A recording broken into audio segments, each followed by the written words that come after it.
Hello दोस्तों, स्वागत है आप सभी का मेरे यूट्यूब चैनल लक्ष्य बोध के गुरुजी पर। और आज की इस वीडियो में हम आपको कराने वाले से हिंदी के कुछ मोस्ट इम्पॉर्टेंट एमसीक्यू। जैसा कि आप जानते हैं कि जब भी बोर्ड एग्जाम होता है तो सबसे पहले हिंदी का ही पेपर होता है। लोगों का कहना होता है कि जब हिंदी का पेपर यानी पहला पेपर अच्छा चला जाता है तो सभी पेपर जो होते हैं वो अच्छे ही जाते हैं। तो आपको ज़्यादा से ज़्यादा अगर किसी विषय में तैयारी करनी है तो वह कौन सा विषय है? हिंदी। अगर आपने हिंदी में ज़्यादा मार्क्स घींच लिए तो आपके लिए बहुत ही बेहतर रहेगा और आपका परसेंटेज जो है ना काफ़ी ज़्यादा हाई लेवल का रहेगा। अगर आपने हिंदी में काफ़ी ज़्यादा स्कोर गेन कर लिया, जैसे कि मेरा मालूम है कितना हिंदी में 99 है। अगर आप भी इस तरह से करना चाहते हैं तो आपको छोटी छोटी पॉइंट्स पर फोकस करना भी पड़ेगा। मैं जानता हूँ कि मेरा एक नंबर कटा कहाँ पर है। मेरा एक नंबर एमसीक्यू पर कटा है। थोड़ा लेट हो रहे थे और मैंने उस पर प्रश्न पर ठीक से नहीं पढ़ा, नहीं लिखा था, मैंने हाँ समझकर गलत कर दिया। तो आपको इन पॉइंट्स पर ध्यान देना है। मैं आपको मोटिवेट करूँगा कि आपको हिंदी में कैसे 99 स्कोर करना है, साथ ही साथ अन्य विषय में भी कैसे 95, 96, 97, 99 इस तरह से मार्क्स स्कोर करने, इन सब चीज़ों के बारे में आज की इस वीडियो में डिस्कस करेंगे। अगर आप हमारे इस चैनल पर नए हैं ना तो वीडियो को लाइक कर दीजिएगा और चैनल को सब्सक्राइब करना मत भूलिएगा, ताकि आगे आने वाली जो वीडियो है वो सबसे पहले आप तक पहुँच सके। चलिए बिना किसी देर के वीडियो की शुरुआत करते हैं।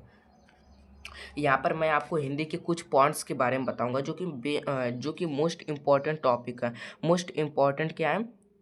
पॉइंट्स है, यानी कुछ पॉइंट्स के बारे में बताऊंगा जिनके बोर्ड एग्जाम में आने के चांस बहुत ज़्यादा।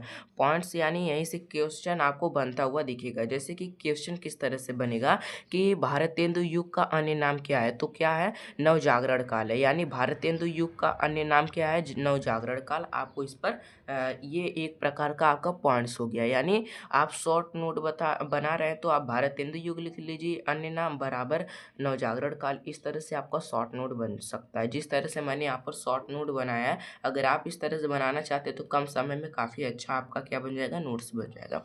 अब अगला प्रश्न, अगला यहाँ पर क्या कर रहा है कि नव कविता युग के लेखक, नई कविता के युग, यानी नई कविता के युग किसे कहा जाता है? तो यहाँ पर पहली पॉइंट्स है कि 1951 के बाद के युग को क्या कहा जाता है? नई कविता का युग कहा जाता है। यानी 1951 के बाद का जो समय आता है या फिर युग आता है उसी को क्या कहा जाता है? नई कविता का युग कहा जाता है। अब दूसरी पॉइंट्स क्या है? इसके प्रमुख कवि, यानी इसके प्रमुख कवि कौन है, कितने हैं, इन सब के बारे में। पहले कौन है? अज्ञेय हैं। दूसरे कौन है? धर्मवीर भारती हैं। तीसरे कौन है? गजानन माधव हैं। तीसरे कौन है? मुक्तिबोध है। चौथे भवानी प्रसाद मिश्र। पांचवें नरेश मेहता। कुंवर नारायण हैं।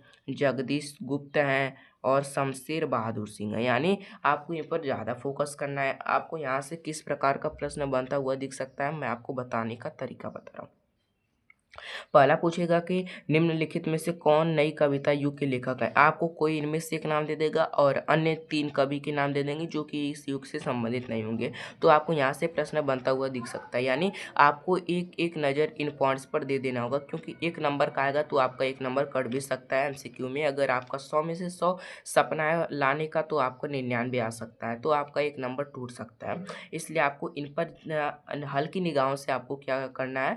नज़र डाल लेना है। अब यहाँ पर इसकी विशेषताएं, यानी नई कविता युग की विशेषताएं कौन कौन सी है। आप अगर क्वेश्चन बैंक से पढ़े होंगे तो आप जान रहे होंगे कि विशेषताएं किसी युग की कितनी ज़्यादा मोस्ट इम्पॉर्टेंट है और वो बोर्ड एग्जाम में कितनी बार पूछी जाती हैं, आप उससे बहुत ही अच्छी तरह से परिचित होंगे। तो क्या है पहली विशेषता? क्या है? मानवीय अनुभूतियों का चित्रण किसके अंतर्गत आता है? नई कविता की युग का क्या है? एक प्रकार की विशेषता है। अब दूसरी विशेषता क्या है? बौद्धिकता है। वही तीसरी विशेषता लघु मानववाद की प्रतिष्ठा। चौथी अति यथार्थवाद। और पांचवा क्या है? प्रयोगों में नवीनता। पर छठवें में नूतन बिंबों की खोज। और सातवें में प्रतीकों का अत्यंत सांकेतिक वर्णन। आठवें का कौन है? मानव मन में व्याप्त कुंठाओं। यानी ये आपको 8 पॉइंट्स हैं, 8 इसकी विशेषताएं। किसकी विशेषताएं? नई कविता की युग की 8 विशेषताएं हैं। अब प्रयोगवाद की विशेषताएं यहाँ पर आपको कुछ देखने को मिल सकती हैं। आखिर प्रयोगवाद की विशेषताएं कौन कौन सी हैं? तो कौन कौन सी हैं? नवीन उपमानों का प्रयोग, यानी नवीन उपमानों का प्रयोग है। दूसरी कौन सी है? गहन बौद्धिकता है। तीसरी कौन सी है?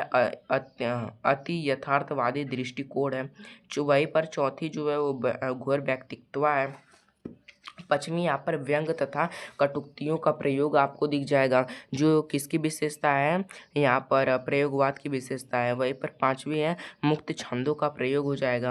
अब यहाँ पर है रूढ़ियों के प्रति विद्रोह है। वहीं पर अगला है प्रेम भावनाओं का खुला चित्रण है। यानी ये कुछ विशेषताएं जो कि प्रयोगवाद से क्या है, संबंधित हैं। और ऊपर मैंने आपको नई कविता की युग की कुछ विशेषताएं बताया था, आपको इन पर हल्की निगाहों से एक बार नज़र डाल लेना है, क्योंकि यहाँ से पॉइंट्स बनने के पूरे चांस हैं। यहाँ पर एक और रचना आपको दिख जाएगी, एक और पॉइंट की भिखारी को काव्य में रस क्या कहा जाता है, हाँ, भिखारी को काव्य में रस मिलता था। यानी अगर आपको पूछ सकता है इस तरह से कि भिखारी को काव्य में क्या मिलता था, तो क्या मिलता था, रस मिलता था। आपको ये इन पॉइंट्स पर फोकस करना है। इन छोटी छोटी पॉइंट्स आपकी एक एक नंबर को कटवा सकती हैं। अब अगला पॉइंट्स है क्या कि प्रगतिवाद कवि, यानी प्रगतिवाद की कवि कौन कौन से हैं। तो यहाँ पर कुछ नाम मैं आपको बता रहा हूँ। पहला कौन है, पंत है। पंत का पूरा नाम सूर्यकांत त्रिपाठी निराला, सुमित्रा नंदन पंत है। वहीं पर निराला है सूर्यकांत त्रिपाठी निराला। अगले हैं दिनकर, यानी रामधारी सिंह दिनकर। अब भगवती चरण वर्मा है, नरेंद्र वर्मा है, रामविलास शर्मा है, सुमन है, और यहाँ पर नागार्जुन है, केदारनाथ है, अग्रवाल। यानी आपको कुछ यहाँ पर कवि दिख रहे होंगे जो कि किस युग से संबंधित है, प्रगतिवाद युग से संबंधित हैं, और इनके बोर्ड एग्जाम में आने के चांस काफ़ी ज़्यादा रहेंगे। अब अगला पॉइंट यहाँ पर है कि निराला की साहित्य साधना किसकी रचना है। तो किसकी रचना है निराला की साहित्य साधना, रामविलास शर्मा की रचना है।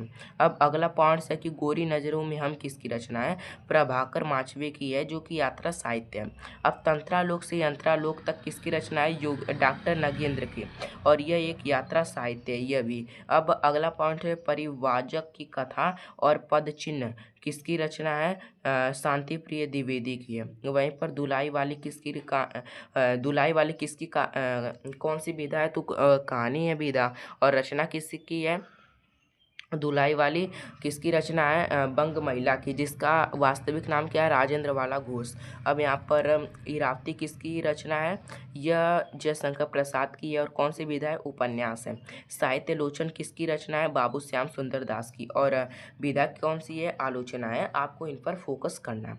यानी आपको मैंने कुछ हिंदी के मोस्ट इम्पॉर्टेंट पॉइंट्स बताएं। मैंने भी ये नोट अपने कक्षा 10 की 10th की तैयारी के दौरान बनाए थे, जहाँ से मुझे बहुत सारे क्वेश्चन देखने को मिले। मान रहा हूँ कि क्वेश्चन बहुत कम देखने को मिले, लेकिन मुझे नॉलेज तो आ गया ना। मैं आगे आने वाले अपने घर के छोटे बच्चों को तो पढ़ा सकता हूँ कक्षा 10 में ना।